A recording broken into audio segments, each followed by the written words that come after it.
नमस्कार दोस्तों, आज 8 मार्च 2026 है अंतर्राष्ट्रीय महिला दिवस। पूरी दुनिया में महिलाओं की ताकत, उनके संघर्ष और उनकी जीत की याद की जा रही है। भारत के राष्ट्रपति द्रौपदी मुर्मू ने कल ही संदेश दिया, महिला हमारे समाज और राष्ट्र की नींव है। उन्होंने शिक्षा, जीवन, खेल, कला और रक्षा जैसे क्षेत्रों में अपनी प्रतिभा दिखाई है। पढ़ी लिखी, आत्मनिर्भर, सशक्त महिला ही एक समृद्ध और प्रगतिशील राष्ट्र बना सकती है। बहुत सही बात है, लेकिन सवाल यह है, क्या हम उनकी नींव को मजबूत कर रहे हैं या सिर्फ बातें कर रहे हैं? जब हम महिलाओं के हक की बात कर रहे हैं, दिल्ली में बेटी बचाओ बेटी पढ़ाओ जैसे आयोजन पर फोकस, लेकिन असली सवाल यह है, क्या यह सिर्फ दिखावा है या सच में बदलाव आ रहा है? भारत में देखते हैं तो दिल्ली की गर्मी ने रिकॉर्ड तोड़ दिया। मार्च के पहले हफ्ते में तापमान 35 डिग्री सेल्सियस पहुंच गया। यह 50 साल में पहले हफ्ते के सबसे ज़्यादा है, सामान्य से 7 डिग्री ज़्यादा। लोग परेशान, गर्मी इतनी जल्दी आ गई जैसे साल भर का इंतज़ार खत्म। उत्तर भारत में पारा ऊपर जा रहा है। कहीं इस कारण यूएस इजराइल युद्ध तो नहीं, हजारों की संख्या में मिसाइल, ड्रोन और बम गिराए गए। उससे गर्मी तो बढ़ेगी। चिंता ना करें, आप फैन, कूलर, एसी लगाकर बैठ सकते हो। ईरान में यूएस इजराइल ने स्कूल, अस्पताल पर हमला कर 175 लोगों की हत्या की। यह जनीवा युद्ध करार नियमों का उल्लंघन है। अब अमेरिकी राष्ट्रपति डोनाल्ड ट्रंप इस मामले की सच्चाई से इनकार, हमला हमने नहीं, ईरान ने किया।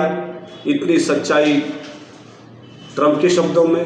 क्या आपको लगता है कि ट्रंप के शब्दों में सच्चाई है? हिंदी भाषा में एक कहावत है, उल्टा चोर कोतवाल को डांटा। Did the United States bomb a girls' elementary school in southern Iran on the first day of the war and kill 175 people? In my opinion, based on what I've seen, that was done by Iran. Is that true, Mr. Hegson? It was Iran who did that? We're certainly investigating. Still But investigating. the only side that targets civilians is Iran. We think it was done. We think it was done by Iran Can you give us an because they're very inaccurate, as you know, with their munitions.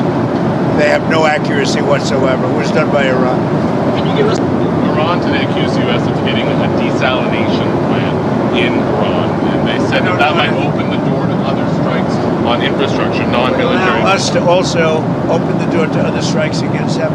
Can you respond to that allegation? Did the U.S. hit the About desal? Iran. They are among the most evil people ever on earth. They cut babies' heads off. They chop women in half. What they did, take a look at October 7th. Take a look at what they've done over the last 47 years. So I know nothing about a desalination plant other than to say, if they're complaining about a desalination plant, we complain about the fact that they shouldn't be chopping babies' heads off, okay? Iran में कल 7 मार्च को Tehran के oil refinery में भीषण आग लगी। माना जाता है कि इजराइल, यूएस ने मिसाइल हमले किए। ईरानी मीडिया ने स्पष्ट किया है, 4 ड्राइवर, 4 लोगों की मौत, पर तेल की सप्लाई में कमी नहीं।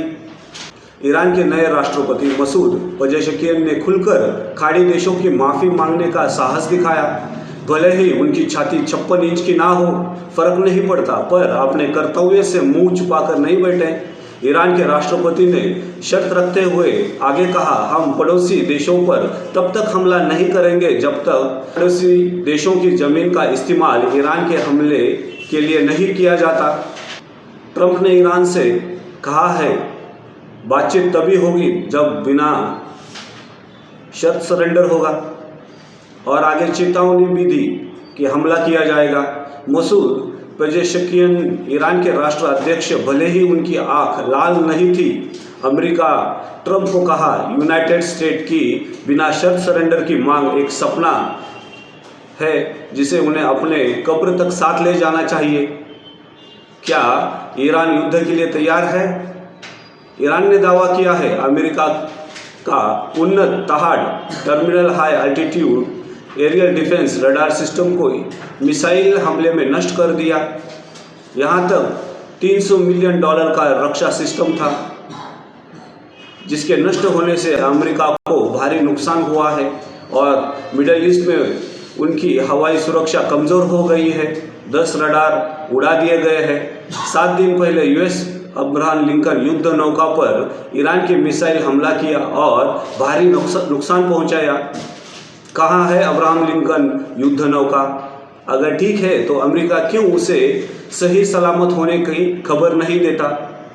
कहीं ऐसा तो नहीं युद्ध नौका दूर कहीं समंदर में जल समाधि ले चुकी है? खाड़ी देशों में अमेरिका की पकड़ ढीली और तेल भंडार पर नियंत्रण छूटता देख अमेरिका का सुपर पावर होने का दबदबा कहीं विश्व में मलिन ना हो जाए। और यह सब डोनाल्ड ट्रंप के कार्यकाल में कहीं ऐसा तो नहीं? इसी कारण राष्ट्रपति डोनाल्ड ट्रंप डर के मारे धार्मिक गुरुओं को बुलाकर पूजा कर रहे हैं।